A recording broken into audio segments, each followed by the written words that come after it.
No sinal da humildade, da responsabilidade, da simplicidade, você está ouvindo o Porcaria e Podcast, o pior podcast de todos os tempos.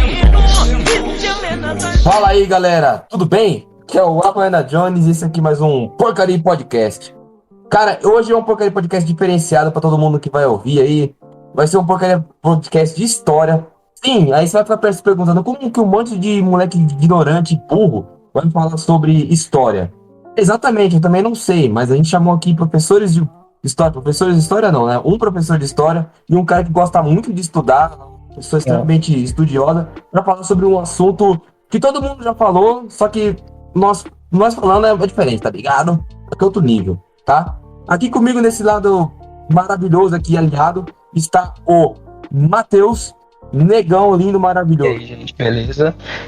Olha, não sou professor de história, mas história é uma das minhas paixões. Inclusive, foi uma das coisas que eu mais pensei em estudar antes de escolher biologia como faculdade. Então, por mais que eu não seja um profissional nessa área, posso dizer que eu manjo um pouquinho, né? Não é tão sofrido, foi como eu, tá ligado? Que não sou profissional de história, sofro em história, e eu tenho medo de fazer história porque eu tenho medo do conhecimento, porque eu quero ser uma pessoa feliz por enquanto ainda. Enfim, aqui comigo também está o Matheus Bassi. Sim, teremos dois Matheus hoje, vai ser uma confusão da porra, mas eu vou chamar um de negão e outro de Bassi, ninguém de Matheus. Bassi é melhor. Eu sou formado em História, não que isso signifique alguma coisa, mas sou formado e atualmente sou professor desta área maravilhosa e sem estresse nenhum. Não sei, ficou meio estresse aí, sem estresse aí.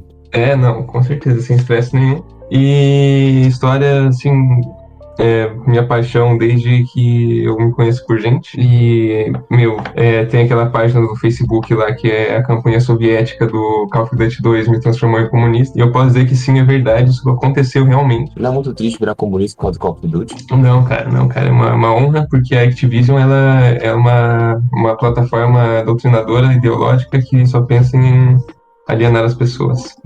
Por isso que eu sou mais Battlefield. Não.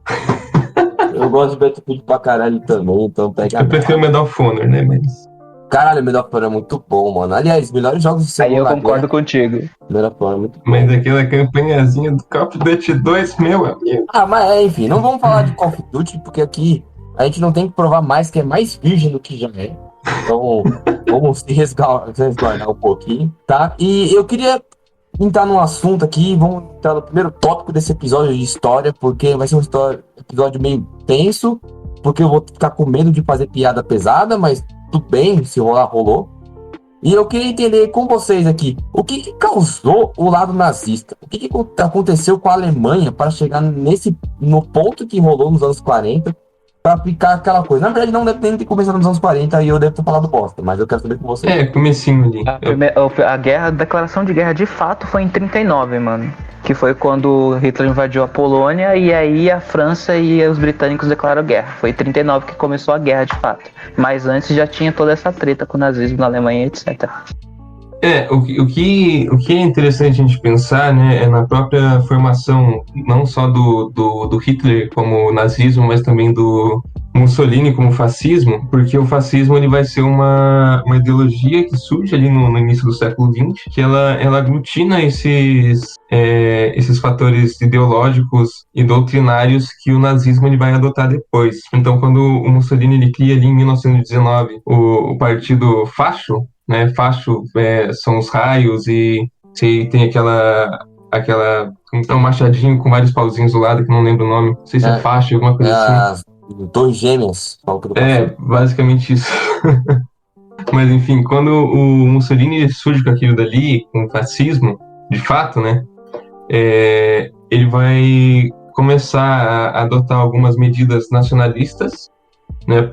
Por causa das consequências da Primeira Guerra Mundial, que a Itália tinha um pacto com a Tríplice Entente, no caso, Estados Unidos, Inglaterra, França, Rússia sai, Estados Unidos entra depois, confusão. Mas o fato é que eles tinham combinado com a Itália que se eles saíssem da Primeira Guerra em 1915, eles ganhariam alguns territórios e ganhariam algumas outras coisas, né? Foi um acordo ali, tipo, sai da guerra que a gente te dá umas paradas depois por baixo. Só que a guerra acaba e eles não ganham nada. Praticamente o mesmo caso da Alemanha. Eles perdem e perdem realmente tudo.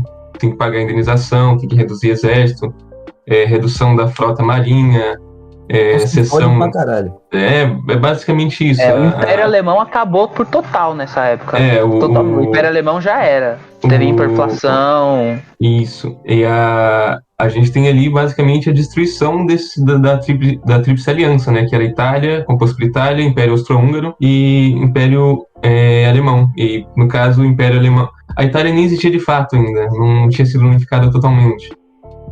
O Império Austro-Húngaro ele deixa de existir e ele se transforma em vários paizinhos, Áustria, Hungria, acho que Tchecoslováquia surge dele também, não lembro, e a Alemanha também deixa de existir.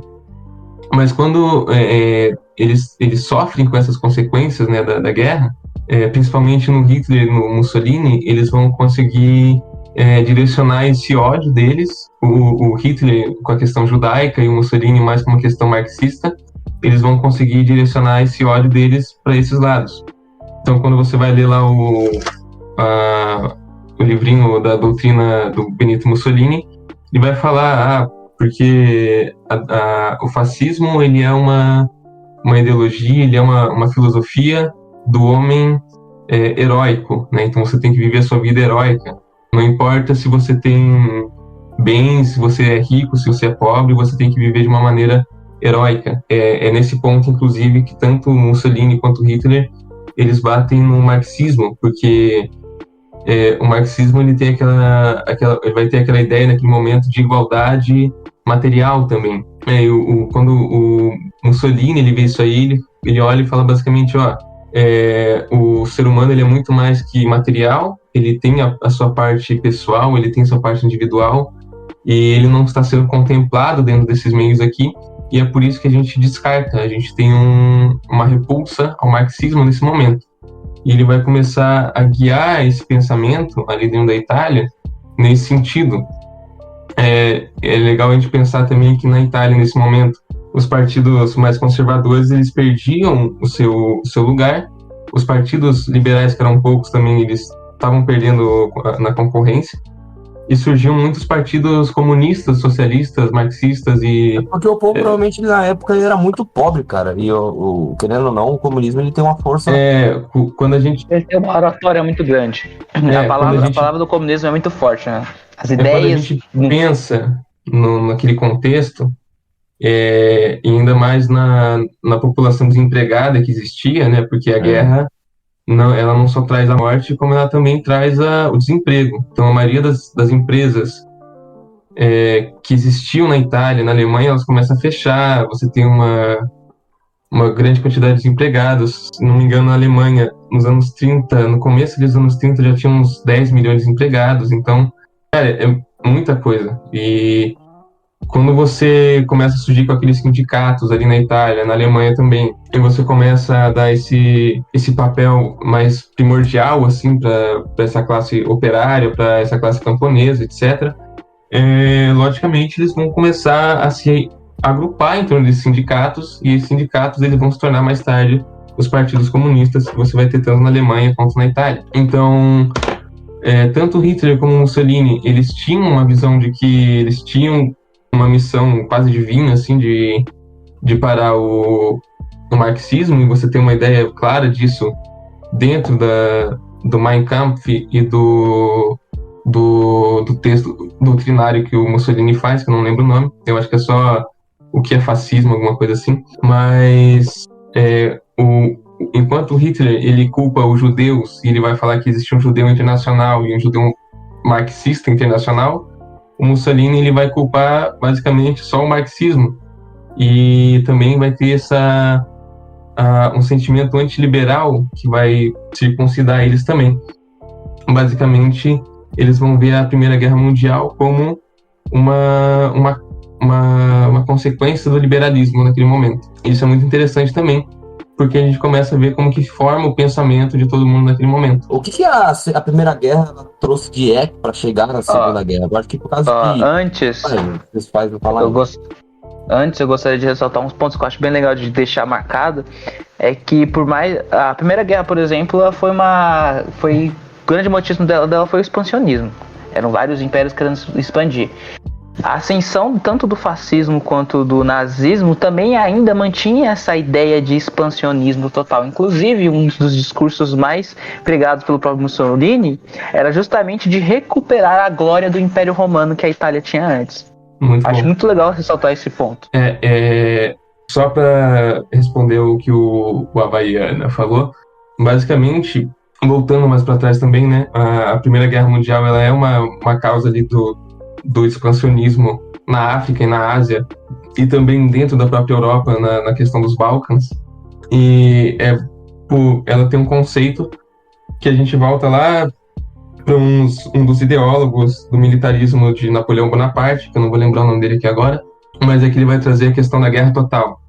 Guerra total, ele vai dizer que é basicamente quando as nações elas perdem a capacidade de diálogo e a guerra vira uma própria política, alguma coisa assim. Então você não tem mais uma separação entre política e guerra, etc. E basicamente todas as sociedades, sociedade civil, sociedade privada, da própria sociedade que existe naquele momento, elas vão participar inteiramente na guerra. É uma guerra que não tem um sentido próprio, se a gente for pensar assim, né? O expansionismo, ele é um dos motivos, só que dentro dessa concepção de guerra total, enfim, é uma outra questão.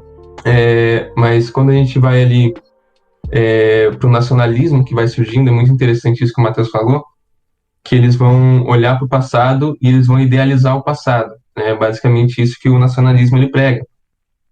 Então eles vão olhar para o passado, né? Itália, Roma, como que era Roma? O maior império do seu momento. Eles vão lembrar da Constituição, eles vão lembrar dos imperadores, eles vão começar a idealizar aquilo como se eles fossem descendentes diretos daquilo. A mesma coisa acontece na Alemanha com o paganismo. Você tem um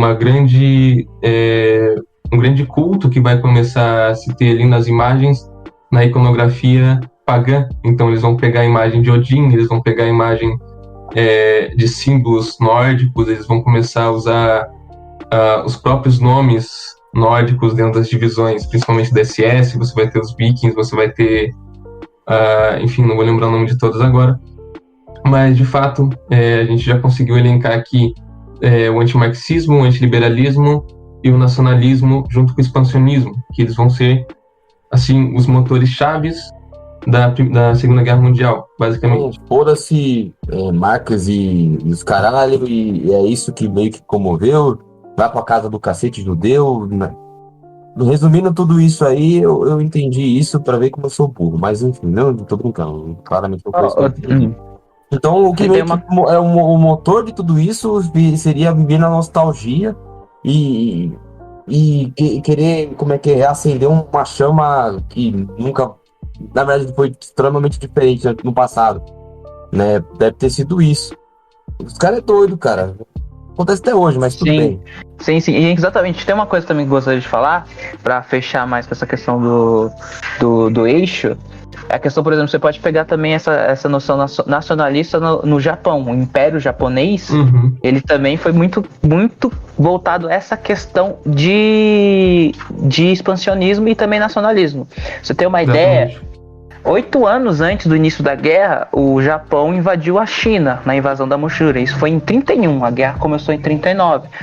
Os japoneses eles tinham um sonho de invadir a China muito, muito tempo. Inclusive, quando no final, mais ou menos no final do período Sengoku, quando o Japão acabou com a sua guerra civil, que Toyotomi Hideyoshi conseguiu conquistar todo o Japão, a primeira coisa que ele fez foi justamente tentar invadir a China, e isso em 1590. Então, para você ver, até no Japão você tinha essa mesma ideia, expansionismo e também o nacionalismo, com a ideia de lembrar do seu passado, dos samurais, da honra, esse tipo de coisa. Caralho, então é aquela coisa de você ficar vivendo. Nossa. A diferença que a gente vai ter no Japão, principalmente assim, é que esse sentimento do guerreiro antigo, do samurai, da honra, eles são muito mais presentes em termos de tempo, né, do que na própria Alemanha ou na Itália, porque Culturalmente, eles ainda mantinham esse tipo de comportamento. Até o Japão, ele foi basicamente um país intocado por muito tempo, assim. Você vai começar a ter um maior índice de industrialização, de contato com os europeus ali no século XIX. Portugal já estava ali desde o século XVI, mas eles não tinham uma influência tão grande assim quanto você vai ter dos Estados Unidos na meiota ali do século XIX. Só uma curiosidade que você mencionou Portugal, a gente pode, por mais que seja um toque mínimo, mas é muito importante, os japoneses ainda eles mantinham na época dessa guerra civil do período Sengoku, mantinham muito essa tradição de lutar com espadas. Com o início quando o Portugal chegou lá, na verdade, eles apresentaram as armas de fogo. E isso foi um fator muito decisivo, porque o responsável pela iniciação da unificação japonesa, Oda Nobunaga, ele justamente usou das táticas militares portuguesas ou das armas de fogo para começar a conquistar todas as outras partes do país. Então, por mais que seja mínimo, a chegada dos portugueses lá no Japão praticamente mudou a história dele. Sim, sim. É uma concepção totalmente nova de estratégia militar que você vai usar, né? E você vai ter uma recusa muito grande lá dentro da arma de fogo, como uma coisa estrangeira considerado ruim. E aí a gente já consegue entender também como que o estrangeiro é visto, né? Inclusive, dentro do próprio exército do Nobunaga, tinha gente que criticava essa atitude dele de usar armas de fogo. Sim, e interessante... Tem naquele último samurai lá também, não tem outro? Aquele último samurai no final do século... Na metade do século XIX ali, mais pro final. Aquele anime do Samurai Negão, que eu não lembro o nome agora. Samurai. Não, é um novo. Ah, tá, é aquele ruim pra caralho. Baseado em história real, daí tem uns mechas, uns bagulho bem bizarro. Nada a ver, mano. Ele aquela embarcação que chega no Japão naquele momento é uma embarcação portuguesa, né? E ele chega com um negro que eles não sabem exatamente se ele era um escravo, se ele era só um servo, mas ele era ali da costa oeste da África, né? Eles vêm numa embarcação portuguesa, basicamente. Mas, enfim, voltando para a Europa, que é o centro talvez principal ali da discussão mais agora. Falado também, né? A gente entendendo esses pontos principais da ideologia do fascismo e do nazismo, a gente começa a entender os motivos que levam à Segunda Guerra Mundial. Indo mais para a parte do nazismo agora, o fascismo ele fica mais quietinho por um tempo ali, até porque ele tem o trabalho de unificar a Itália ainda, porque não era inteiramente unificada. É só a partir de 1930 e alguma coisa que eles vão conseguir de fato se unificar. Faltava só a parte do Vaticano, que não era unificada, e alguns outros estados. Então, quando a gente fala em Itália, por exemplo, a gente está falando de uma coisa que não tem nem 100 anos direito, como um país unificado. É bem, bem recente. E entender também que dentro da Alemanha, nesse período turbulento após a Primeira Guerra Mundial, a gente vai ter o surgimento de uma república chamada República de Weimar, que eu chamo carinhosamente de Neymar, porque é muito parecida a pronúncia. É um W e um M, é a mesma coisa. Então a República de Weimar, ou Neymar, ela vai trazer uma social-democracia naquele momento, e ela vai ficar meio turbulenta com o passar do tempo, vai começar a surgir algumas crises, até por causa da crise de... não, acho que a de Weimar acaba... Agora eu tô me esquecendo aqui. Se o Matheus lembrar que ano que acaba a República de Weimar, eu me agradeço. Te agradeço, quer dizer. Que agora eu simplesmente esqueci. Mas... Se eu não me engano... eu não vou lembrar agora, mas eu acho que ele começaram a declinar de fato em 29. Por causa então é isso mesmo. Eu não sei se foi quando acabou de fato, mas eles começam a meio que perder muito poder em 29. É isso mesmo. Em 29 a gente tem a crise de 29, conhecida crise de 29, e ela basicamente joga outra bomba na Europa. E aí começa a ficar interessante, porque mais crise, mais convulsão social, mais instabilidade.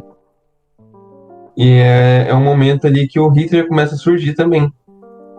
E ele vai surgir, assim, de maneiras muito estratégicas naquele momento. Ele já vai ter um discurso, ele já vai estar no partido do nacionalsocialismo alemão, já vai estar meio consolidado naqueles meios, sem muito apoio ainda, mas ele já vai estar basicamente nos trilhos para a tomada de poder. E aonde que entra essa coisa da escola de arte nessa essa brincadeira toda? Porque Tá. É o isso, seguinte, isso é uma curiosidade muito grande minha, cara.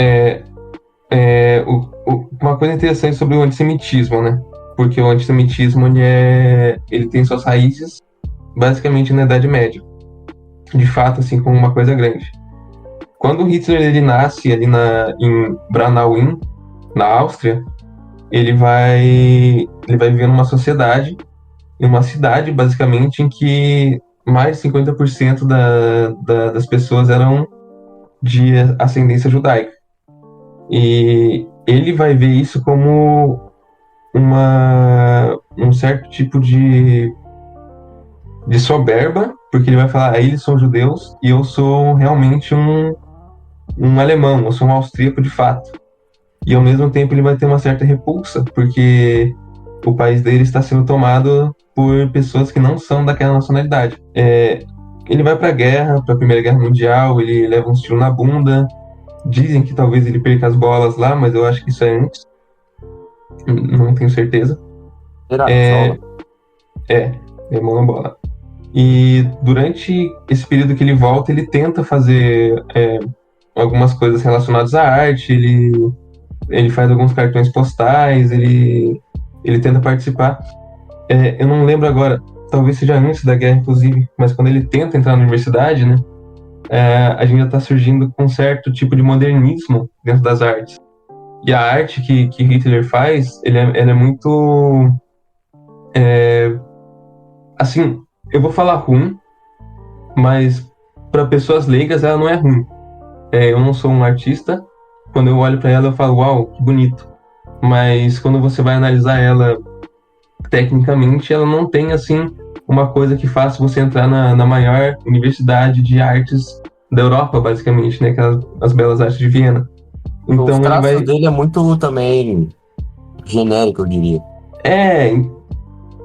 Assim, para você entrar numa universidade que era muito bem conceituada e continua sendo no meio artístico, você tinha que ser um gênio, só que ele não era.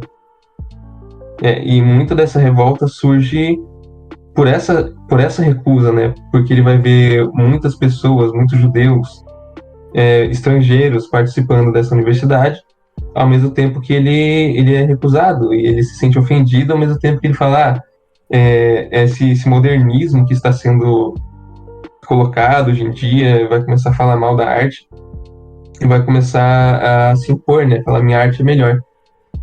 E nisso vai crescendo esse sentimento anti-estrangeiro, anti-judaico, e isso vai se fortalecendo para a Primeira Guerra Mundial, que já tem muitos expoentes do antissemitismo que participam da Primeira Guerra Mundial, e Hitler entra em contato com eles começam a compartilhar ideias, até o momento que o Hitler entra no partido, acho que é o Partido Trabalhista, acho que em 1923 que ele entra, não lembro agora o ano certinho, e você tem lá dentro um dos maiores expoentes do antissemitismo da Europa naquele momento, que é o Anton Drexler. Posso estar falando besteira aqui, falar que é um dos maiores, mas quero dar ênfase nele. Porque é a partir daquele momento que eles começam a estruturar um pensamento antissemita, nacionalista, que junta com o fascismo, porque o fascismo já está em ascendência na Itália também. Então eles vão começando a estruturar a partir desse encontro entre Hitler e outros expoentes do antissemitismo nesse momento. Então a ideologia ela vai nascendo aos poucos, é uma coisa que vem sendo construída também desde 1870, 1880, você tem toda aquela base anterior ali do nazismo também, que é o antissemitismo, que é o nacionalismo, que é o militarismo do Otto von Bismarck, que é um dos, acho que o imperador do primeiro Reich. Ele é importante. Enfim. Ele é o unificador da Alemanha, né? Quando você fala em unificação da Alemanha, você lembra de Otto von Bismarck. E todos esses malucos, tudo antissemita, tudo anti-judeu. Grande parte deles. Grande parte deles. Caralho. Então, assim, né? Tá. Fala aí, Matheus. Só tem, eu acho que tipo, ficou perfeito tudo que ele falou. Só tem três pontos que eu vou colocar aqui. Que é, antes ele falou que você não lembrava, mas sim, foi a recusa dele entrar na Academia de Artes, foi antes da Primeira Guerra, inclusive, porque depois da Primeira Guerra ele se manteve no Exército. Outro ponto que eu acho interessante falar é que a ideologia do Anton Drexler, que foi o que influenciou Hitler de fato, não era só antimarxista, mas também como anticapitalista. Era antissemita, nacionalista, anticapitalista e antimarxista. Que eu acho bem legal essa discussão que tem esses tempos atrás aí, que deu muito nessa guerra política, de que nazismo é de direita, nazismo é de esquerda, que não sei o que. Eu acho bem interessante quando a gente bota no campo das ideias que o nazismo é um movimento político bem específico, que é muito difícil você enquadrar em qualquer um dos lados que a gente tenta, tá ligado? Eu acho bem interessante você ressaltar essa parte. Sim, muito importante, inclusive. Eles têm essa recusa do mundo moderno, que se desse pra colocar uma imagem, eu colocaria aquela de pau duro e o mundo em ruínas, que eu acho perfeito. Espero que vocês conheçam, depois eu mando aqui.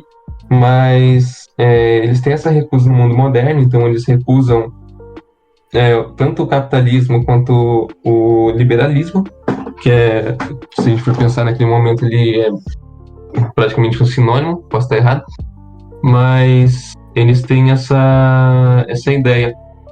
Só que interessante, porque como o Matheus falou, a gente tem muitas coisas estranhas nesse momento. O primeiro que, apesar de eles terem uma doutrina, até uma parte doutrinária escrita, tem coisas que, de fato, eles não chegam a praticar. Então, por exemplo, ao mesmo tempo que o fascismo ele se colocava como anticapitalista até antiliberal, você tinha uma parte dos empresários ali da Alemanha, da Itália, do norte da Itália mais especificamente, que eles viam no Mussolini um jeito de vencerem a esquerda naquele momento. Então eles vão começar a financiar o partido fascista através de armas, de dinheiro e outras coisas, para que eles conseguissem basicamente continuar as marchas militares que eles faziam ali na Itália. Coisa parecida a gente vai ter na Alemanha. Então, e até assim, pontos de convergência com o próprio marxismo, que, enfim, são ideologias e pensamentos que são complicados de serem explicados, porque eles estão inseridos em um momento, em um tempo e um espaço muito específico. O fascismo ele não tem nem 40 anos, o nazismo também não, e eles estão em um momento muito específico, eles surgem em um momento muito específico da história, e quando a gente vai analisar eles, a gente tem que analisar eles por si só. Não tem... por exemplo, eu discordo muito de usar esses termos hoje em dia, fascismo e nazismo, para denominar alguém ou um grupo, porque tem muita diferença hoje em dia, cara.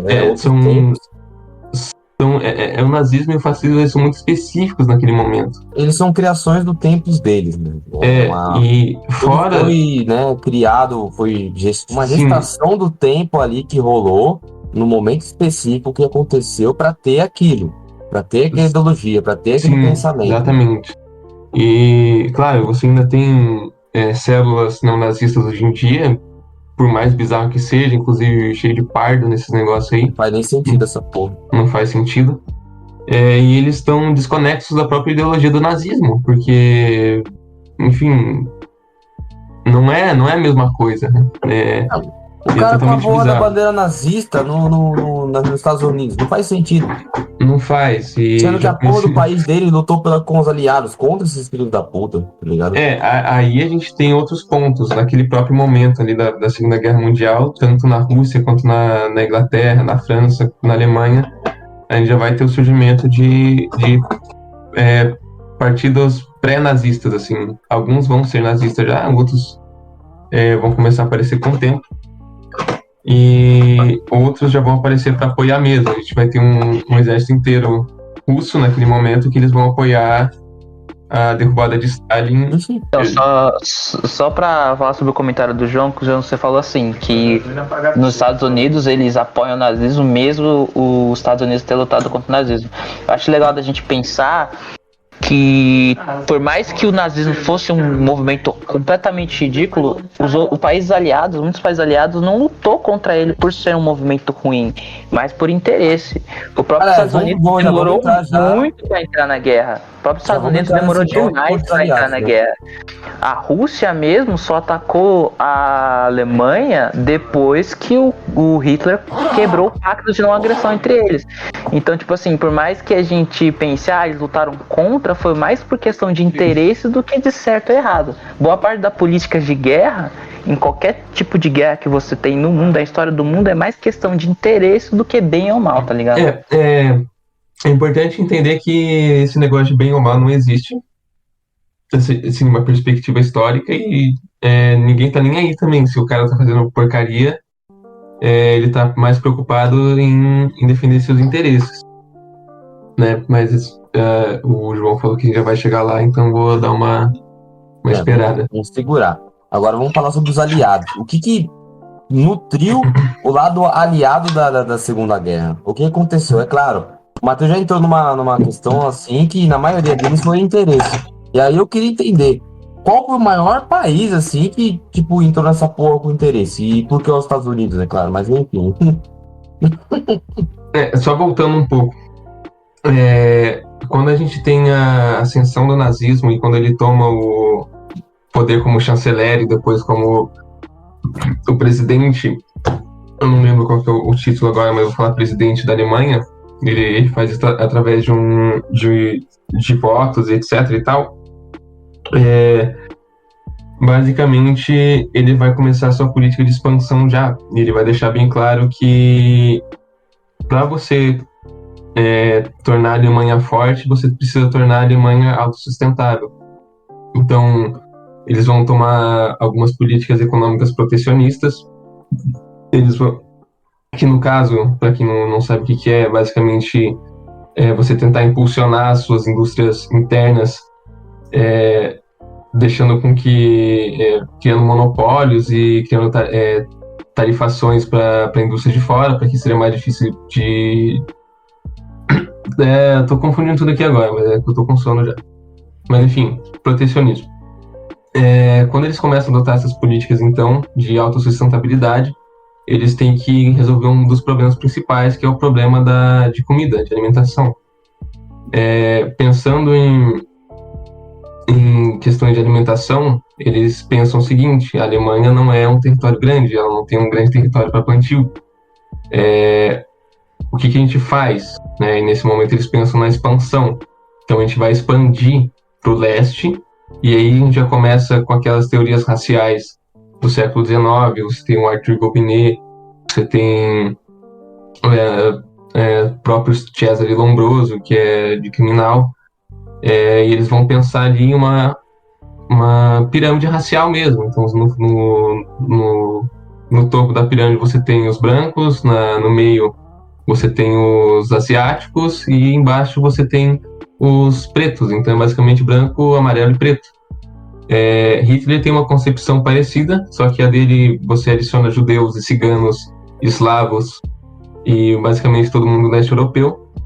Ele vai considerar eles como uma sub-raça, e considerando eles como uma sub-raça e tendo aquele problema da alimentação, do plantio na Alemanha, ele vai pensar em primeiramente expandir para o leste. Expandindo para o leste, você, sei lá, faz alguma coisa com a população de lá e você vai começar a sentar alguns grupos colonos de alemães por ali. Porque daí eles vão começar a plantar e eles vão conseguir tornar a Alemanha autossustentável em termos de alimentação. E eles tinham planos bem controversos e não muito bem planejados sobre a própria escravização da população do leste. Então, é muito interessante como as coisas vão acontecendo, né? Você tem já esses ideais, você tem um plano sendo colocado em prática e, basicamente, a gente começa a pensar nos motivos da União Soviética, da França e da Inglaterra para poderem entrar na guerra. É bom lembrar também que quando Hitler toma o poder, então, em 1933, ele vai começar a fazer suas expansões. Então, ele vai se expandir para a Áustria, ele vai se expandir para a Tchecoslováquia. Eu não lembro qual outro país que ele vai invadir naquele momento, antes de 1939, mas são alguns paizinhos que estão ali do lado, os Sudetos, por exemplo. E todo mundo, nesse momento, está fazendo vista grossa para a Alemanha, tanto a União Soviética quanto França, Inglaterra, Estados Unidos, porque eles simplesmente não estão nem aí porque está acontecendo ali. Você tem alguns acordos, alguns congressos, reuniões que você tem entre França, Inglaterra e Alemanha naquele momento para falar, que é o Congresso de Munique em 1936, que é basicamente vamos parar de invadir aí, senão a gente vai fazer alguma coisa. E eles não fazem. Né? Não tem um plano para parar os alemães naquele momento. É só tipo, não estão fazendo nada muito grave pra gente, a gente vai só fazer vista grossa. Quando eles fazem aquele acordo com a União Soviética em 38, não lembro se é 38, mas acho que é 38, ou 39. Quando eles fazem esse acordo de não agressão... agosto de 39. Isso, quando eles fazem esse acordo, e é muito interessante, porque esse acordo de não agressão ele tem que ser entendido dentro de um outro plano, que ele circunscreve um outro pacto que a Alemanha tinha com a Rússia. Isso é antes de você ter a ascensão do nazismo, do Hitler.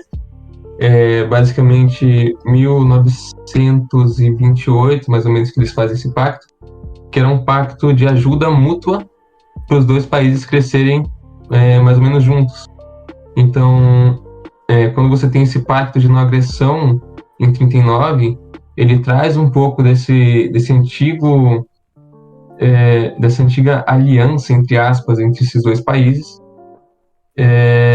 só que para um contexto diferente agora, que é basicamente a Rússia, o Stalin, ele vê a União Soviética como um país que não está preparado para a guerra ainda. A gente vai ver isso de uma forma mais apurada quando ele invade a Finlândia, em 41. E o Hitler, ele queria primeiro consolidar o seu poder de influência no Ocidente. Conquistando o Ocidente, ele se viraria para o leste. E você vai ter várias tentativas nesse momento de formar uma aliança com a Inglaterra. Bem engraçado. Vão um paraquedista lá, eles vão tentar conversar, não vai dar muito certo. Mas basicamente, quando o Hitler invade, de fato, em 18 de setembro, ou 2 de setembro, acho que é 2 de setembro, não lembro agora, mas em setembro de 1939 ele invade a Polônia, fazendo uma meiota ali com a União Soviética, que eles estão tentando retomar um espaço que era deles antes deles não, né? Que era da Rússia Imperial antes da Revolução, que fica mais engraçado ainda, porque eles vão tomando esse peso para eles. E ao mesmo tempo, o Hitler e a União Soviética vão dividir a Polônia, e é nesse momento que a gente vai começar a ter um conflito mundial.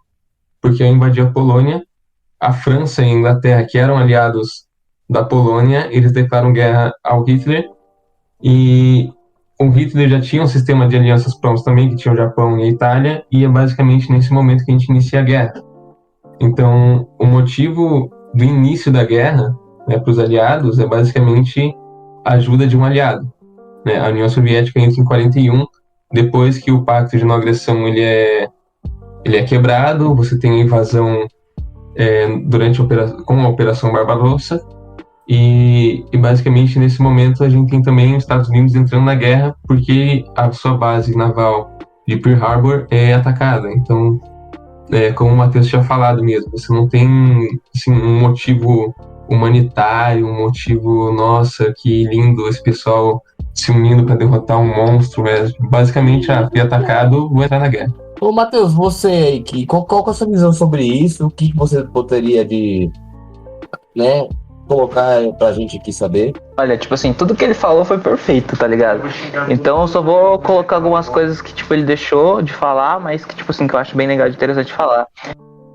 Uma das coisas, por exemplo, quando ele falou da expansão alemã, que pegou a Áustria e a Tchecoslováquia, nessa mesma época, você já percebe que os outros países do eixo, principalmente, já estavam fazendo esse tipo de coisa também. Em 35, a Itália já estava invadindo a Etiópia na África. E no mesmo ano, o Japão tinha invadido tanto a China quanto a Rússia. Então você percebe que da mesma forma que a Primeira Guerra Mundial, o pensamento expansionista ainda estava muito presente na cabeça deles. E outra coisa, quando ele mencionou a questão da invasão de Pearl Harbor e os Estados Unidos entrou na guerra. Por que o Japão invadiu Pearl Harbor? É uma coisa que geralmente o povo não sabe. Geralmente acha que o Japão só invadiu Pearl Harbor por invadir. Acontece que você vê como é uma questão de interesse. Antes, os Estados Unidos fornecia muito petróleo para o Japão. Mesmo o Japão, mesmo já sido declarado guerra, mesmo estando toda essa treta no mundo, os Estados Unidos não estavam no meio, ele ainda fornecia tanto petróleo para os britânicos, para os franceses, quanto para os japoneses.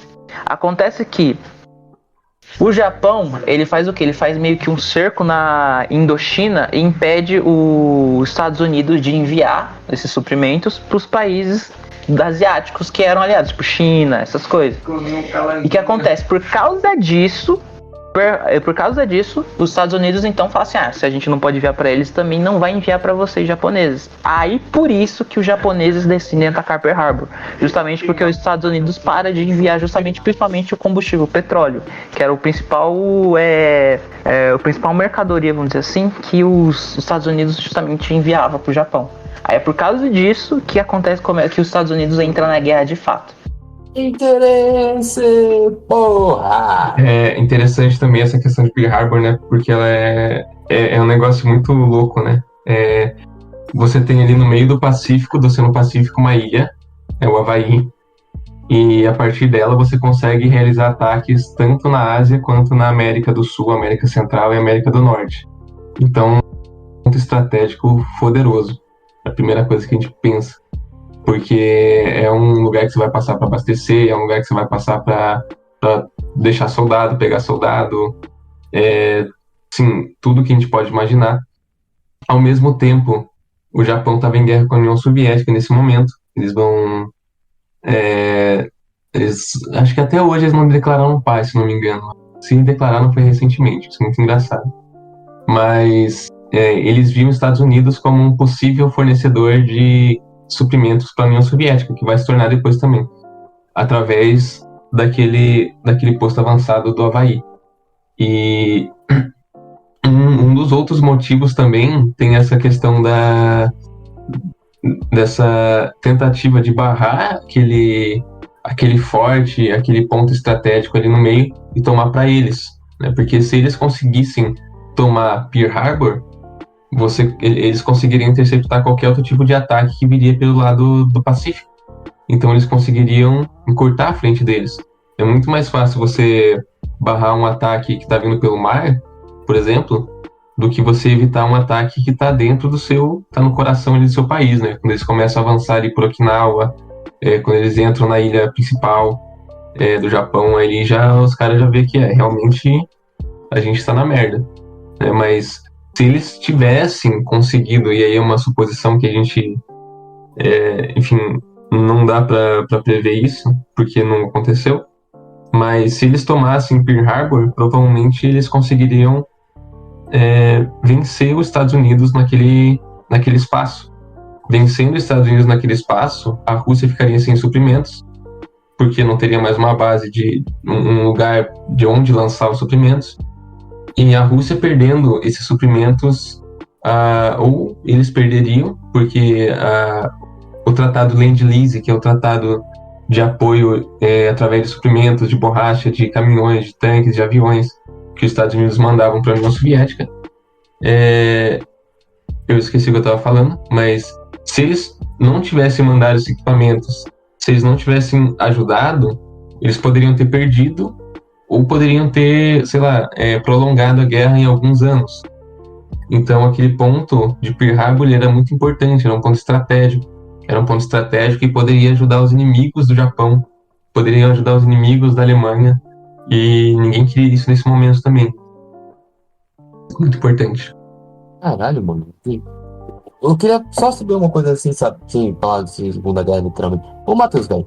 Você curte mesmo o bagulho, né, velho? Qual deles? Não, os dois, velho. Ah, sim. Como assim curtir o que exatamente? A história. Porra. Eu tô Sim, aqui. mano. Eu tô quieto, cara. Você tem noção como é difícil ter um programa onde eu tô quieto? Eu também não tô falando tanto, né? Mas que a gente tá com um professor de história aqui do lado. Tá dando uma aula. É que eu fenomenal. gosto de falar. Eu tinha uma página de Segunda Guerra. Quando eu criei ela foi a maior, depois o pessoal começou a pagar advertisement e eu perdi essa posição. E em maio, ou foi em abril, não lembro, mas ela foi deletada pelo tio Zuckerberg. Porque tinha uma foto do Hitler numa página sobre a Segunda Guerra Mundial. Tinha uma página sobre Zuckerberg. Eu tinha. Aí, vai tomar no cu, hein, ô Zuckerberg maldito. Pois é, cara, caralho. eu acho que o Hitler não está relacionado à Segunda Guerra Mundial e eu não posso postar foto dele, acho que é isso. Esse maldito desse desgraçado também deve ser sobrinho desse desgraçado, desse bigodinho, caralho. Mas enfim, vamos falar qual que foi uma das maiores consequências do que mais trouxe as maiores cicatrizes da Segunda Guerra, que é a dor, o sofrimento e os alvos. Quais foram os alvos da Segunda Guerra? Quem que mais sofreu com essa porra toda? É uma coisa difícil de ser mensurada, né, cara? Acho que vocês vão concordar comigo. Quem mais sofreu, né? Quem participou realmente da guerra sofreu. Então, sim. Eu acho que quem talvez... tava lá no meio da batalha, assim, foi, tipo... então, fudeu pra caralho, você né? tem uma diferença entre os frontes, né? O fronte ocidental, Alemanha contra Inglaterra e França e Estados Unidos, foi bem tranquilo se a gente for comparar com o fronte oriental, que era contra a União Soviética.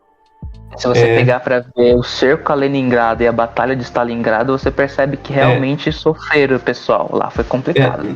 Quando você tá tendo, nesse momento, a guerra contra o Japão, né? Eles acabam ali nos anos, acho que em 38, que a União Soviética ganha uma batalha de Khalkhin Gol, e quando eles ganham essa batalha ali na região da Mongólia, o Japão meio que dá uma recuada. E muito louco. Quando a Alemanha ataca, de fato, a União Soviética em 41, os japoneses, eles não vão entrar na guerra, eles estão esperando, porque a ambição deles na China é muito maior e eles não veem muita oportunidade de atacar a Rússia naquele momento, porque eles tinham acabado de perder uma guerra. E uma batalha, quer dizer. Você tem um espião soviético no Japão nesse momento, chamado Richard Sorge, e ele, quando o Hitler ataca a União Soviética, esse espião, depois de um tempo, ele fala, aqui dentro do Japão, eles não têm nenhuma intenção de atacar a Rússia mais. Então, essas tropas que estão estacionadas ali na região da Manchúria, na região da Mongólia, vocês podem levar aí para a Europa, que tá tranquilo. E a reação que você tem de quando essas tropas chegam no fronte oriental, né, contra a Alemanha, é muito boa, porque eles basicamente vão falar, tamo na merda, porque o fronte oriental do Japão, aqueles soldados que estavam lá, eles eram caçadores da Sibéria, eles tinham treinamento basicamente na Sibéria, eles eram... os caras eram bicho do mato mesmo, eles eram caçadores da Sibéria, e eles eram treinados daquele jeito. Então, o estilo de combate deles era muito mais brutal. Pode pensar que os caras tinham que cuidar de urso, tinham que cuidar de lobo. Então, você tem muitos relatos de que quando eles chegam no fronte oriental contra a Alemanha, os alemães, eles literalmente se cagam, porque lutar corpo a corpo contra um maluco daqueles lá era basicamente pedir pra sofrer. Porque eles eram muito brutais, eles não tinham um senso europeu ocidental de violência, um negócio assim. Eles basicamente chegavam lá e esfolavam os malucos, eles não tinham muita decência. Parado nesse com sentido. os outros também que não eram bem assim, né? Não tinha esse preparo todo não, mano. Puta que pariu. Imagina os malucos ficar brigando com curso direto, fica fazendo uns negócios dos caras. E outra, eles tinham acabado de lutar contra o Japão, né? O Japão, ele também tem algumas... Ele tem fama de não ter uma estratégia muito ortodoxa no campo de batalha. Então você tem cara usando espada, você tem uns malucos se explodindo com mina, você tem todo tipo de coisa bizarra, assim, que não seria usado num combate normal, você tem um Japão usando. E você tem um exército russo, também não é conhecido por ser tão normal assim, e eles se juntam, né? Você cria uma espécie de exército de Chernobyl nesse momento. Misericórdia, cara. Inclusive, com relação ao Japão, é uma grande discussão hoje em dia sobre a questão das bombas. Que o Japão ele se recusou a se render no final da guerra. Sim, então, muita gente acredita que, por mais que isso tenha sido uma tragédia, não tem como nominar de outra forma, Hiroshima e Nagasaki, se eles não tivessem, tem gente que pensa que se não tivesse atacado a bomba, as perdas poderiam ser muito maiores numa invasão como as ilhas japonesas. É uma discussão muito grande disso, realmente. Mas só voltando lá pra Europa, um dos principais alvos do Hitler, como eu já cheguei a falar, vai ser essa população dos eslavos, dos ciganos e dos judeus. Eles vão ser considerados sub-humanos. Sendo considerado sub-humano, você não tem o mesmo tipo de tratamento que um humano normal teria. Então, simplesmente fuzilamento, você vai ter a questão das câmaras de gás, você vai ter pessoas sendo intocadas em uma igreja pegando fogo. Você vai ter vários tipos de barbaridades com essas pessoas ali do leste europeu, justamente porque eles não vão ser considerados humanos, de fato, né? São sub-humanos. E é muito interessante. A maioria dos autores que falam sobre essa guerra no leste, eu vou citar aqui o Lawrence Hess, que ele tem um livro chamado O Holocausto, e o Mark Mazauer, que tem vários livros, e o mais impactante para mim, eu acho que foi o Império de Hitler. Eles vão citar essa guerra no leste como uma guerra de extermínio. Então, se a gente for parar a pensar, né, como você tinha perguntado, quem sofreu mais nesse período aí? Basicamente, todo mundo que morava no leste. Porque eles vão falar que a guerra no leste é uma guerra de extermínio, é uma guerra da civilização contra a barbárie, e nessa guerra entre a civilização e a barbárie, eles deveriam utilizar todos os métodos possíveis para eliminar esse câncer da sociedade europeia, que seriam judeus, ciganos, eslavos, marxistas e todo mundo que eram colocados dentro dessa listinha de sub-humanos. E é que começa a ficar interessante, porque a gente vai vendo como que esses grupos de extermínio eles funcionavam também, né? O Matheus deve manjar disso também, mas essa questão de... tem uma discussão sobre a participação do exército regular alemão e das SS, que são as forças especiais, depois tem as Waffen, que são, de fato, essa parte mais de extermínio, mas eles vão dizer que o exército regular alemão, a Wehrmacht, ela não participava de genocídios, de fuzilamentos e coisa e tal. Mas se você for ver, geralmente o exército regular ele estava acompanhado por um esquadrão da SS. Então eles passavam, o exército passava pelo vilarejo, pela cidade. Geralmente eles faziam um esforço de recolher as pessoas e, dependendo da situação, eles mesmos faziam os fuzilamentos ou chacina, enfim. Mas geralmente esse exército ele era acompanhado por uma dessas SS, e essas SS iam fazendo o trabalho delas pelo caminho, que era basicamente o extermínio dessas sub-raças humanas que viviam ali no leste. E tem um filme que eu recomendo para vocês, assim, é um dos filmes mais importantes que a gente tem desse período, que é chamado... Putz, como que é o nome? Eu vou passar aqui no chat, vou deixar o Matheus falando enquanto isso. A gente não lembra o nome. Enfim, com a questão de extermínio, eu acho bom que até a oportunidade para gente ressaltar que, apesar da gente estar falando da Alemanha nazista, a gente tem que entender que nem toda a população alemã de fato era nazista. Você pega muitas dentro do exército regular, dentro do próprio exército regular alemão tinha relatos de pessoas que realmente consideravam que os alemães faziam de fato uma barbárie. Você pega um relato clássico, por exemplo, que muita gente de direita na política hoje em dia gosta de usar, são sobre os 3 heróis brasileiros, que quando eles, só os 3 conseguiram lutar contra mais de 100 alemães, e mesmo derrotados os próprios alemães enterraram eles e trataram eles como heróis. Você percebe que não existia, tipo assim, dentro de todo alemão era de fato nazista, racista. Você tem que entender que, tipo assim, a gente tem que entender que quando um governo sobe ao poder, muita gente acaba sendo obrigada a seguir o que o governo faz, senão eles mesmos poderiam acabar dentro desses campos de concentração, esse tipo de coisa. É por isso que todo o exército regular era acompanhado pela SS. Justamente porque esses caras eram os nazistas de fato, aqueles caras que iam chegar lá e fazer as barbáries que nem todo mundo tem do exército alemão tinha coragem. E ser obrigado a fazer o que não gostaria de fazer, né? É muito da coisa da... Exatamente. Da existia manada, muito né? caso dos própria população alemã esconder judeus para proteger eles. Óbvio que esses alemães, inclusive, quando eram pegos, eles mesmos eram mandados para campos de concentração. Sim, cara, é por isso que a gente fala que esse período é muito difícil de você analisar de modo geral. É só um parênteses primeiro, a história dos 3 brasileiros lá não tem uma comprovação. Os historiadores da FEB aqui no Brasil, eles entraram em um consenso já que existe de fato os túmulos, mas o pessoal que falam que está neles lá não é real e não tem uma comprovação de fato de que aquele episódio aconteceu. Né? Eles sabem que foi morto 3 caras, colocaram as plaquinhas, mas não se sabe em que contexto que eles morreram. Foi muita coisa criada naquele momento lá. Mas voltando para a parte ali do antissemitismo, a gente tem que definir o grau do antissemitismo, né? Por mais que você Deixa eu tente...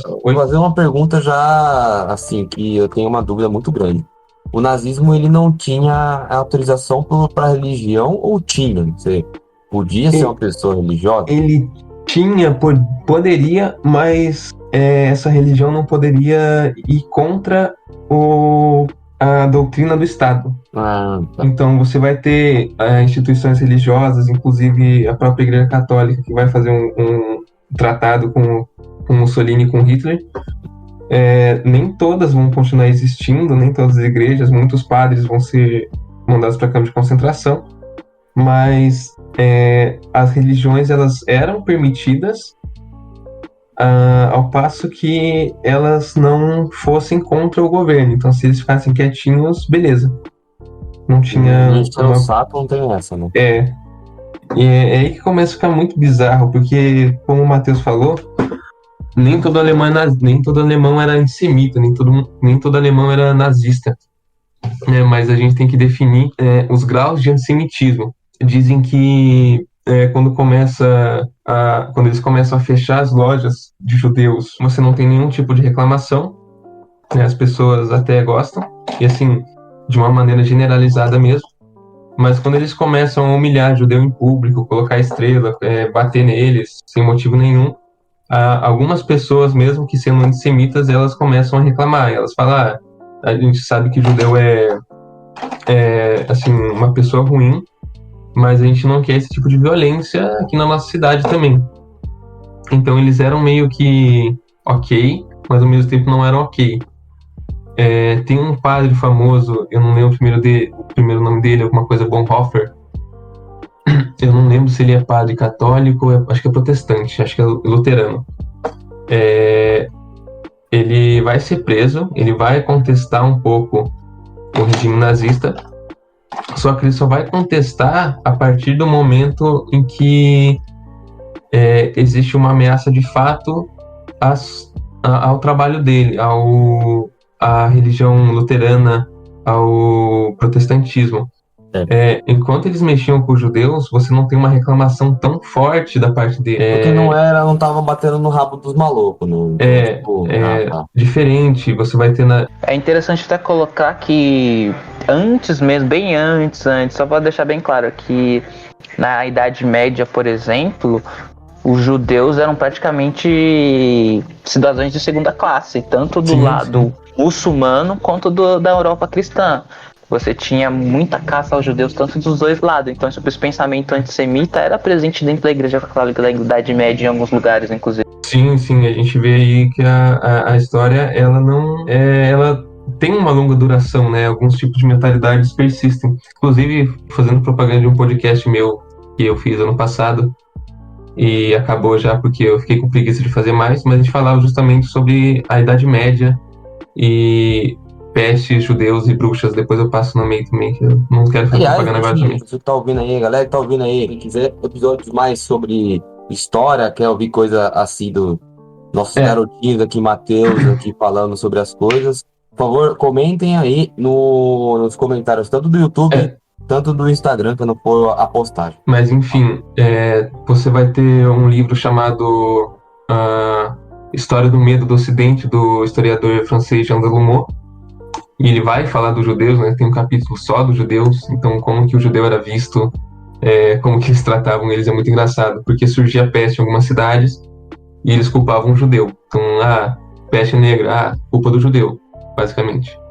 Né? E naquele livro da Hannah Arendt também, Origens do Totalitarismo, você tem essa tentativa de contar uma história dos judeus e do antissemitismo, de fato. E ela vai indo até os tempos do Império Romano, em que você começa a ter uma proliferação maior de antissemitismo já naquele momento. Idade Média, muito mais ainda, e eles conseguem desaguar justamente nesse período do século XX, mais fortemente. Né?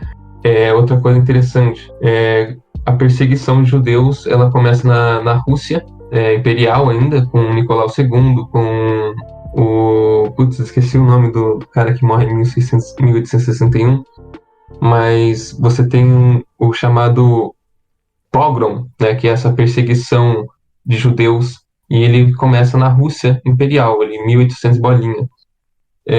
Então a gente vai vendo que a Alemanha, eles não inovam nessa questão também, eles vão pegando pontos de vários outros lugares. O campo de concentração também, ele é criado pela Inglaterra na África, em suas colônias africanas, e mais tarde readaptado ali para os desejos do Hitler. Mas voltando para a questão do sofrimento, geralmente quem vai sofrer muito vão ser os judeus, de fato, ciganos, homossexuais, pessoas que se opunham ao regime nazista de alguma forma, e mais fortemente o judeu por ser judeu e o eslavo por ser eslavo. Sofria mais diretamente, né? Sofriam mais diretamente, porque tanto a guerra no leste era uma guerra de extermínio, e assim, é muito interessante a análise que o Mark Mazauer ele faz dos documentos nazistas, porque ele vai falando o seguinte, você tem um documento aqui que fala para transportar sei lá quantos prisioneiros para um certo lugar, e esse transporte que eles falam é basicamente o assassinato, né? Você usa alguns códigos. Antes do Hitler se tornar aquela coisa que a gente conhece, antes de se tornar da Alemanha surgir como uma grande potência, a gente tem aquela ideia de mandar o judeu para Madagascar. Mas aí eu pergunto para vocês, o que tem em Madagascar? Nada. Né? Você tem populações, você tem uns bichos bizarros, e você pode achar uns bichos dançarinos também de Nova York, que é mais bizarro ainda. De referência. A população que eles queriam mandar para Madagascar era cerca de 6 milhões, né, se a gente for contar assim. Então pensem, é uma ilha que você não tem nada praticamente, e você quer mandar 6 milhões de judeus para aquele lugar. Nossa, seria uma coisa parecida com Náufrago. E tem um filme específico que os caras caem de avião numa colina. Tem, no Chile. Que eles fazem uma coisa muito feia, chamada canibalismo, entendeu? Isso. E rolar um bagulho assim nesse nível, mano. Mas a ilha não conseguiria comportar toda a população judaica da Europa, primeiramente. Segundo que, como era basicamente um lugar meio, e ainda né, meio isolado, era basicamente jogar eles ali na sorte deles, fiquem ali, né, vocês merecem esse lugar.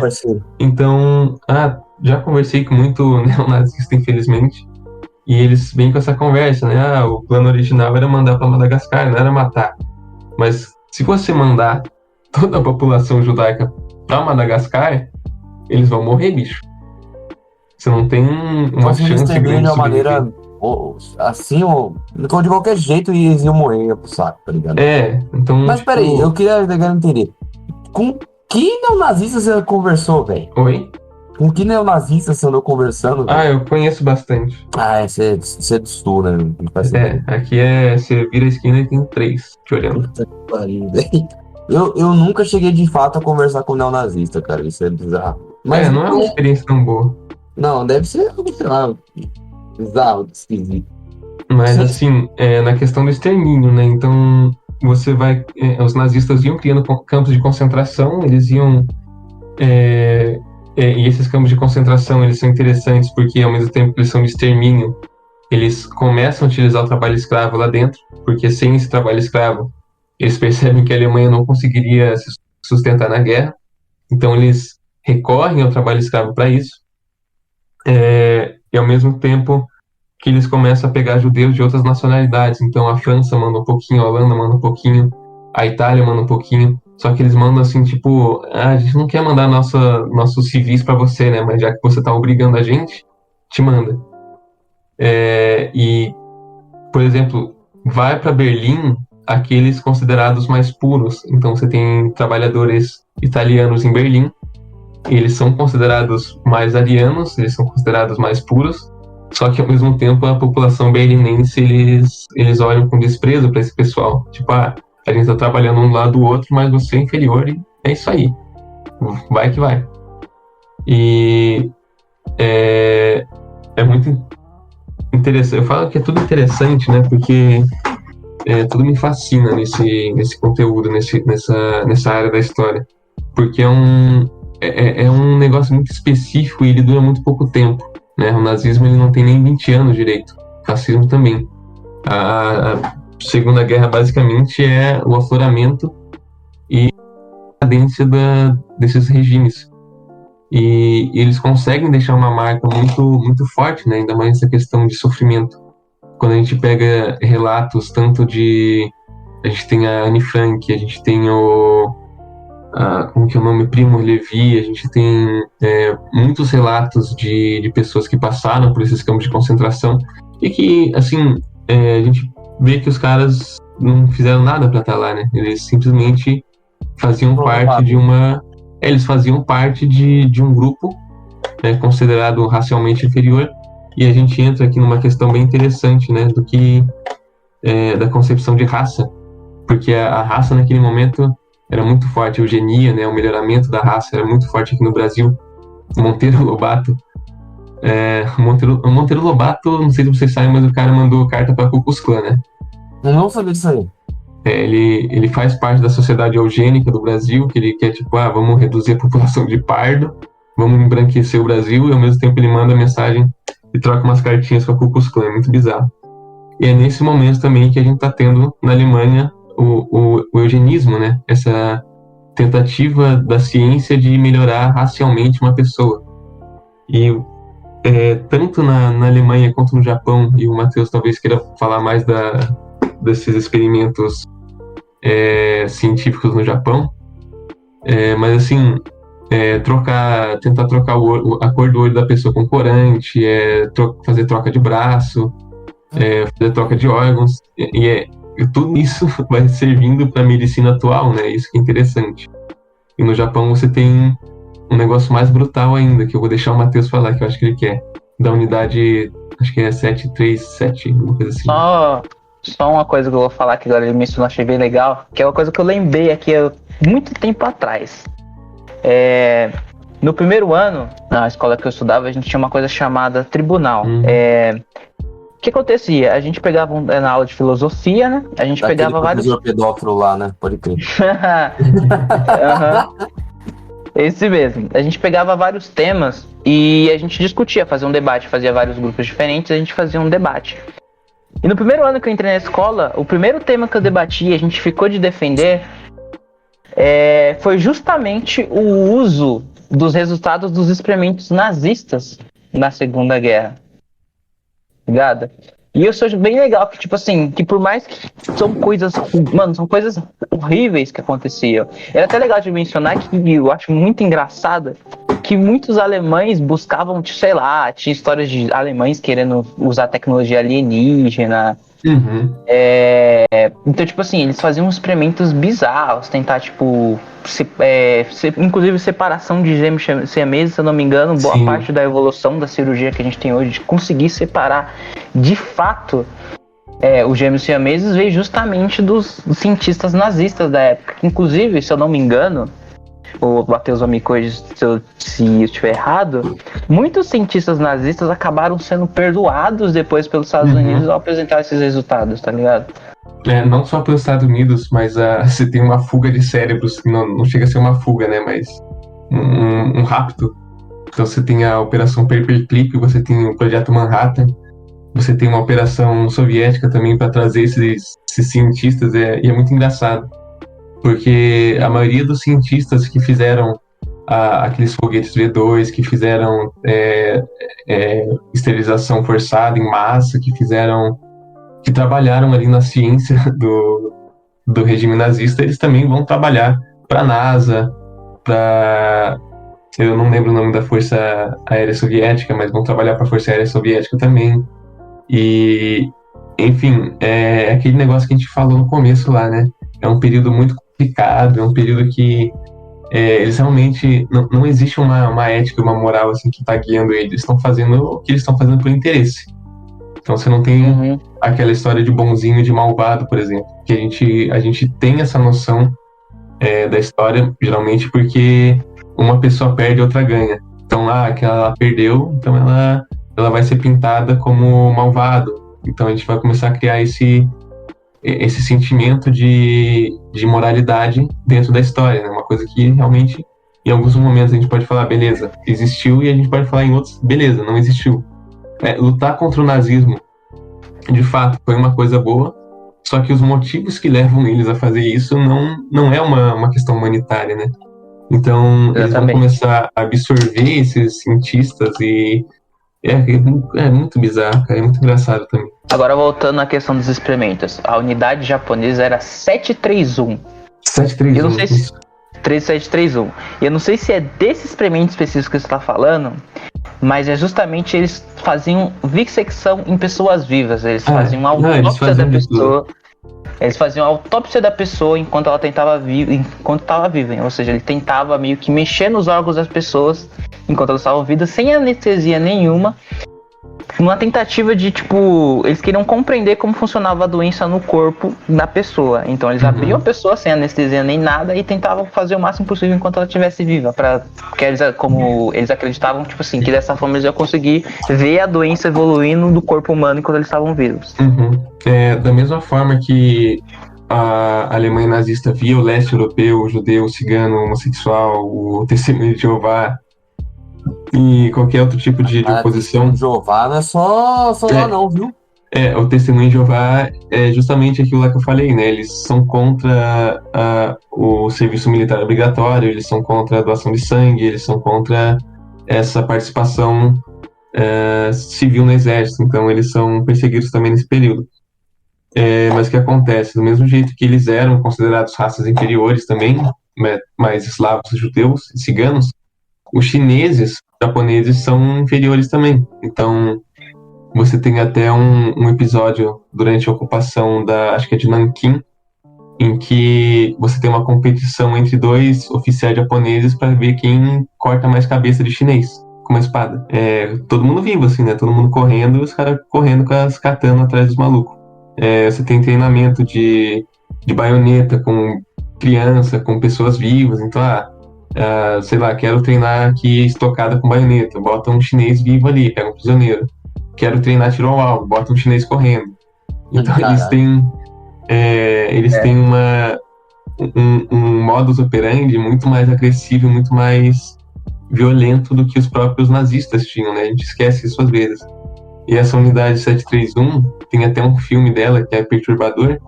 Eles faziam todo tipo de experimento, era uma unidade só para experimento científico em relação à biologia, funcionamento do corpo, transplante, tudo que era relacionado ao corpo humano, essa unidade fazia.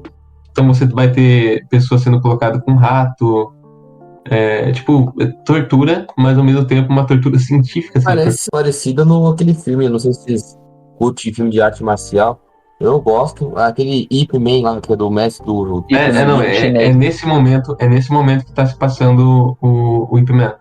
Ali nos anos 30, anos 20, não lembro exatamente. Mas você tem o Japão invadindo a China, tomando conta da China e basicamente fazendo ela de cadelinha, né? Você vai fazer o que eu quiser agora. Vai ter as resistências, vai ter o exército nacionalista, bababá, mas o Japão ele vai destruir a China.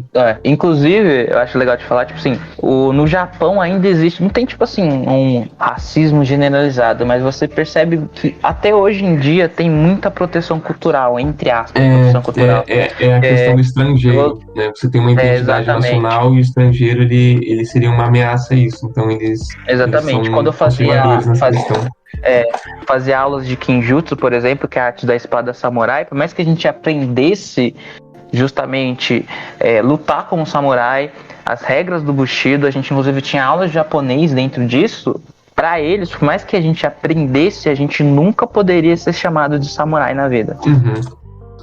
Então você tem muito disso ainda no Japão presente hoje em dia, diferente das outras ideologias, por assim dizer. Por mais que ainda exista nazismo, exista racismo, a gente consegue ver tipo assim, uma diminuição muito grande, diferente desse pensamento japonês contra o estrangeiro, que ainda é muito presente hoje em dia. Que é uma característica nacional deles, né? Tudo que entra em questão de identidade tenta ser preservado. Então, coisas... A Alemanha sofre muito com isso, porque muitas das características culturais do Hitler, ele busca na própria Alemanha, né? Mesma coisa que a gente tem hoje no Brasil, desse rapto dos símbolos nacionais. Então, a bandeira do Brasil, agora ninguém mais gosta de olhar ela. Eu vou usar a camiseta azul no ano que vem, filho, só de isso pra você. Então, quando o nazismo ele se apropria desses símbolos, ele se apropria da identidade alemã também. E ele tem um efeito parecido com o que a gente tem hoje, né? De, do próprio símbolo do nazismo mesmo, que é um símbolo budista, os caralho. Não é bem budista, ele é propriamente nórdico. Ele tem suas raízes ali nos nórdicos também. É ao contrário, inclusive, diferente do budismo, é ao contrário o símbolo budista. Essa suástica, né, a cruz gamada que ele chama, você vai achar ela em Azteca, em todo tipo de lugar, né, coisa de alienígena mesmo. E toca o Revengers, né, vamos lembrar. Isso. Então, quando esses regimes eles se apropriam da identidade cultural de um país, já começa um problema, porque esse partido, esse regime vai começar a ser considerado como a própria expressão da nacionalidade. Então, se a gente for pegar o Brasil aqui... Vamos dar o Brasil o Brasil é um grande exemplo, né? A gente perde a bandeira nacional, então agora a bandeira nacional é só de quem é nacionalista e patriota, mesmo que ninguém sabe o que isso significa. O Dia da Independência, totalmente roubado também e colocado dentro de uma ideologia, dentro desse modo distorcido de mundo que eles usam, né? Então, quando o Hitler ele toma também esses aspectos culturais, você perde, depois da guerra, um pouco dessa identidade que eles têm com a Alemanha. Porque esses símbolos, esses significados que estão nas palavras, nos objetos, eles vão ser apropriados e eles vão passar a ser uma expressão do nazismo. Então você não pode mais usar eles. Então, a Cruz de Ferro, acho que é um dos melhores exemplos. A Cruz de Ferro é uma condecoração que Hitler ganha, que muitos militares ganham, que é instituído lá em 1870 com Bismarck, acho que até antes, inclusive, na era napoleônica, mas que ela vai ser associada ao nazismo. Então, se você vê alguém com uma Cruz de Ferro hoje em dia, ou ele só é uma pessoa que gosta, ou ele é um neonazista. Então, você perde a identidade alemã com isso. E quando você estava falando lá, hoje em dia, o Japão ele tem um conservadorismo tradicional um pouco mais forte, né? Tem uma aversão ao estrangeiro. A Alemanha não teve essa oportunidade, porque a identidade nacional dela ficou confundida com o nazismo. E a gente começa a ver o problema disso. É porque você pega a identidade de um povo, de uma nação, historicamente construída, e simplesmente ela é destruída de um momento para o outro, porque alguém decidiu utilizar ela para se promover. Sim, exatamente. Inclusive, João, que eu estava comentando com você um tempo atrás, A música Deutschland, do Rammstein, é justamente uma crítica a esse tipo de coisa. Exatamente. Que justamente o fato deles, eles não podem nem dizer que amam o próprio país sem ser confundido com um nacionalista nazista hoje em dia.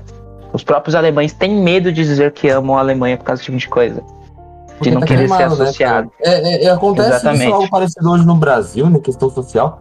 E na verdade a gente já tá entrando até na consequência ideológica de tudo isso. Sim. Já é o último tópico disso. E eu queria entrar nesse assunto que, tipo, no Brasil atualmente a gente não pode falar que ama o país do jeito que ele é, porque é vergonhoso, porque a gente já fica vinculado com tudo o que acontece, nesses últimos 4 anos que tá rolando aqui, tá ligado? Sim. E Você não pode um falar que problemão. é patriota que senão você é bolsonarista, tá ligado?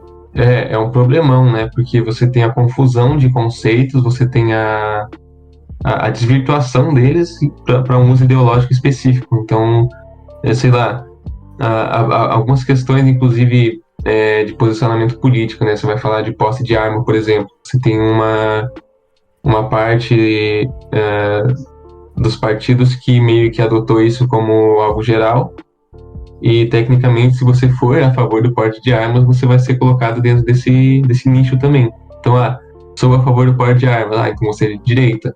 Sou a favor, sei lá, do ensino universal, da escola pública. Sou de esquerda. Então, você não tem mais a capacidade de pensar por si próprio sem se colocar dentro de uma caixinha, né? E, da mesma forma, tudo isso constituindo uma identidade, né?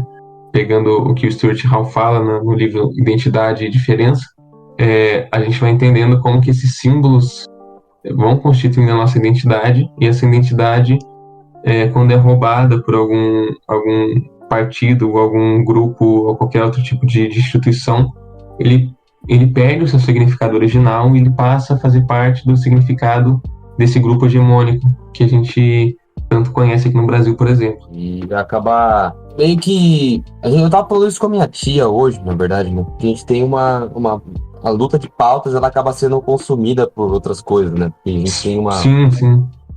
A gente tem uma ideia específica e por causa de de algo X, assim, as lutas de verdade, ou até mesmo o significado de tudo aquilo é perdido no meio de toda essa treta, né? Não tem mais como falar direito as coisas. Pode falar. Eu acho que, tipo assim, o problema nosso no Brasil hoje em dia é que a gente tá tendo uma visão muito dicotômica, tá ligado? Uhum. A gente acha que é preto no branco, a gente não consegue assimilar que nem tudo é assim. A gente pode pegar, por exemplo, você pega muito exemplo de, tipo assim, dentro no contexto hoje mesmo, se você vê alguém sendo contra o Bolsonaro, automaticamente as pessoas já enquadram como comunista. Com certeza. Se alguém for contra o Lula, ou qualquer um desse tipo, já automaticamente vinculado a, sei lá, você é um bolsominion, você é isso e aquilo. E as pessoas não conseguem entender que o mundo não é preto no branco, Sim. Tá ligado? E se você falar que você é contra o Bolsonaro e o Lula, ao mesmo tempo a pessoa some porque ela é consumida pela sua própria imbecilidade. Teve um caso, eu acho que é bem legal de mencionar, já que a gente entrou nesse assunto, que, se eu não me engano, a Tabata Amaral foi participar da manifestação do dia 12, né? Sim. E acontece que acho que foi o Zé de Abreu, simplesmente retweetou um post dizendo que ia bater nela, tipo assim, que essa mulher merece apanhar, justamente porque ela falou o seguinte: a gente tem que esquecer a ideologia um pouco e chegar no povo, ver o que é melhor pra gente, não ficar pensando de forma dicotômica, tipo, vamos lá, sei lá, se você fazer tal coisa, você é tal time, se você fazer tal coisa, você é tal outro time. Não, a gente tem que começar a pensar mais em nós mesmos, tá ligado? E aí, tipo assim, a gente vê, e muito tempo atrás a Tabata Amaral era defendida pelo Zé de Abreu. Então você consegue perceber que dentro mesmo dessas ideologias, se você não, hoje em dia, dentro delas mesmo, se você não seguir direitinho a cartilha em qualquer um dos lados, você é automaticamente execrado pelas pessoas que às vezes você se considera aliados, tá ligado? Exatamente. E é uma coisa que vai acontecer muito dentro do período nazista ali, que é justamente essa visão dicotômica, não apenas do seu espaço, mas do mundo. Então, a ideologia fascista e a ideologia nazista também elas se pautam na ideia de combate, é uma filosofia de ação que o Mussolini vai falar, e basicamente eles não têm todo esse trabalho de pensar em uma filosofia bem estruturada. Mas coronavírus. Mas eles têm, Pô, vai morrer. eles têm uma ideia mais, tipo, pragmática da política. Então eles agem, eles fazem as coisas. Então, por exemplo, a gente tem a Noite das Facas Longas, que é basicamente uma briga interna dentro do Partido Nazista, que eles vão assassinar um outro grupo lá. É justamente essa visão dicotômica, essa visão extremada, que vai fazer com que eles simplesmente discordem em alguns pontos, discordem em questão de autoridade, de liderança, e a luta vá para um campo físico e se torne um assassinato. Então, a gente pode ver... Né? Oi? Ou linchamento. Né? Ou linchamento. E é tudo nessa visão dicotômica do próprio mundo, como da sua própria ideologia. E, no caso, a ideologia deles era justamente essa dicotomia, né? Nós contra eles. Então, os racialmente puros contra os racialmente impuros. Os nacionalistas, os germânicos contra a barbárie, a civilização contra a barbárie, a cultura, né? No caso, o alemão ele tem muito mais um senso de cultura do que civilização. São conceitos históricos que a gente trabalha, que eles vão se colocar como os criadores e os proliferadores de cultura. Eles vão separar basicamente o mundo em pessoas que não têm cultura, pessoas que têm cultura, mas não disseminam, em pessoas que criam cultura e disseminam, né? Os alemães sendo os que criam cultura e disseminam cultura. E eles vão sempre colocando essa ideia de seres do seu inimigo ser inferior e eles sendo os superiores, que vai criando essa visão distorcida do mundo, né? Que é basicamente o que é a ideologia, e é o que causa muitas dessas atrocidades que a gente vai percebendo, né? É claro que a gente talvez aqui possa estar olhando um pouco a história do começo, do fim até o começo, que gera alguns erros às vezes, mas a gente entende que o pensamento nazista ele vai se modificando até o ponto em que ele se torna realmente super extremado, em que ele vai roubar essas identidades nacionais e que ele vai basicamente promover esse genocídio em massa de eslavos, da população eslava e da população judaica que você tinha na Europa. Então, sempre a gente é bom ter cuidado assim, com essa questão de se colocar muito para cima, né? Então, quando um partido, quando um grupo, quando, sei lá, um indivíduo, ele preza muito, fala, a gente tem a verdade, a gente é isso. Nós somos os messias, né? Chegou para vocês estão resolver errados. os problemas, né? Quando você coloca, por exemplo, né, o nosso lema aqui no Brasil, que vem desde da ditadura, o Brasil acima de todos, né, isso já começa a ser um problema, porque mostra que existe um grupo que talvez não seja aquilo lá, e não sendo aquilo lá, eles vão ser excluídos. Ame-o ou deixe-o, né? Isso aí foi uma coisa que voltou da ditadura, né? Não me engano. Sim. Eu acho bem legal que, tipo, a gente perceber que a história se repete praticamente. É muito engraçado como acontece muito disso. Se a gente pegar, tipo assim, geralmente quando países estão em questões assim, quando estão fracos ou com a população passando certas necessidades, a gente vê o mesmo tipo de coisa se repetir várias vezes. Você pega, por exemplo, quando o fim da República Romana, quando ela se tornou império, com a estagnação do Senado romano, foi o palco perfeito para o Júlio César, né, que ia implantar sua ditadura. Justamente com esse tipo de discurso de força, quando ele dominou toda a Gália, representou uma força militar, representou, tipo assim, como a gente é forte, como a gente é grande. Então o povo passou a adotá-lo como salvador. Por causa disso, a Roma acabou virando império. Mesma coisa você pega na Alemanha, com a Alemanha toda destruída, a gente aparece o mesmo tipo de coisa, força militar, Hitler tentando provar, não, a gente precisa de uma solução, eu tenho a solução, eu tenho isso, e aí as pessoas pegaram e começaram a adotar mais a visão dele. Você pega hoje em dia mesmo, recentemente, aconteceu a mesma coisa, com o Brasil entrando em crise, com vários anos de governo de petista, aí a gente acabou, muita parte da população acabou caindo nessa de, não, vai aparecer um líder militar, que não sei o que, não sei o que, e é engraçado como essa história se repete. Eu vou defender minha carteirinha de historiador aqui e falar que a história não se repete, mas ela vai criar eventos também, né? semelhantes, né? A gente tem que considerar que as coisas que aconteceram, por exemplo, em 2018, elas têm motivos totalmente opostos, diferentes e assim, diferentes mesmo do que aconteceu em 1930, ou sei lá, a queda de Roma, a queima de Roma por Nero, né? Quando a gente tem isso e ele culpa os judeus, não culpa?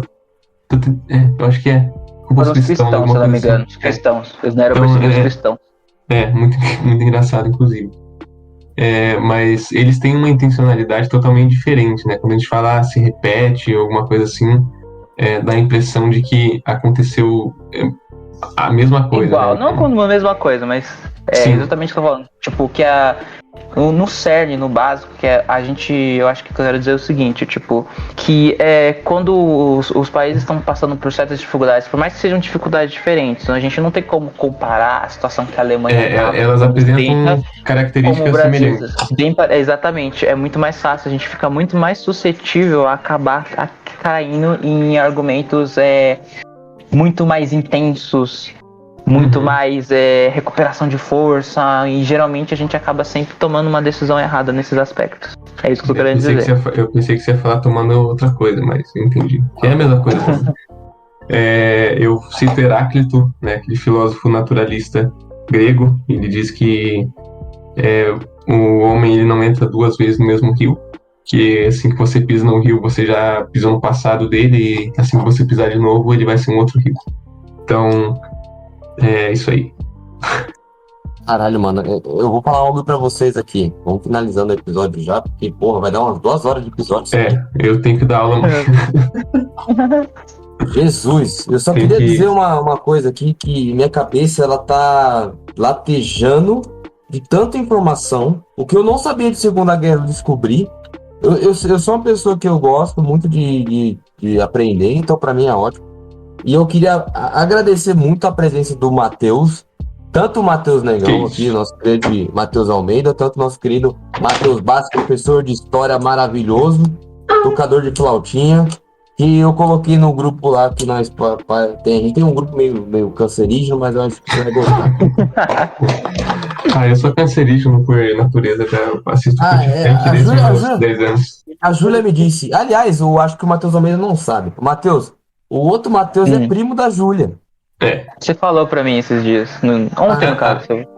A Júlia não me conhece muito bem, né? Existem coisas assim que a gente esconde, porque a Júlia tá no grupo também, cara. A gente tem medo de ser bizarro para as pessoas, né? Julgado. Então, se você chega no grupo de família ouvindo o DR e assistindo o vídeo do Filthy Frank, você vai ser julgado. Com certeza, pelo amor de Deus. E é por isso, você pode até perguntar pra ela depois, mas 10 minutos depois que me colocar no grupo da família, eu saí. Mas você não tá errado. Eu só não faço isso porque eles vão me colocar em looping, aí é chato, tá ligado? Eu saio, mando foto de print e saio. Enfim, gente, todo mundo que ouviu até agora esse programa, se você saiu com uma cabeça gigante parecendo Megamente, mandem foto no ADN. Se inscreva, compartilhe com a família, no grupo de família e sai depois de 10 minutos. Não façam saudação nazista ou vão levar soco da gente, tá? Eu queria agradecer ao Patrick também, que é o nosso desenhista, que vai fazer essa thumbnail maravilhosa que vocês vão ver aí. E é isso, eu queria agradecer de coração aberto aqui os dois Matheus, porque puta que pariu, é o programa que eu menos falei e foi um dos programas mais legais que eu já participei. Isso é muito legal. E é isso, gente. Aliás, eu queria perguntar, Matheus, você tem alguma coisa a falar? Algum sabe? Os dois, aliás. Eu quero agradecer o convite e falar que a vida pode continuar, viu? Setembro Amarelo tá aí. Se cuidem, não procrastinem, tomem remedinho, vai tudo ficar melhor. Não procrastine e não procrie. Muito bom. Aí, vai, Matheus. Outro.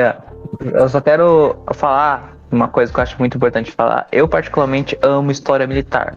Quando se trata de guerra, esse tipo de coisa, eu amo estudar. Mas eu acho bem legal, tipo assim, pra todo mundo que esteja ouvindo um podcast, entender uma coisa muito importante, que geralmente a gente se esquece. A gente tem uma tendência de tratar a guerra como a gente vê nos filmes, nos jogos. E a gente se esquece que, tipo, toda guerra traz perdas enormes.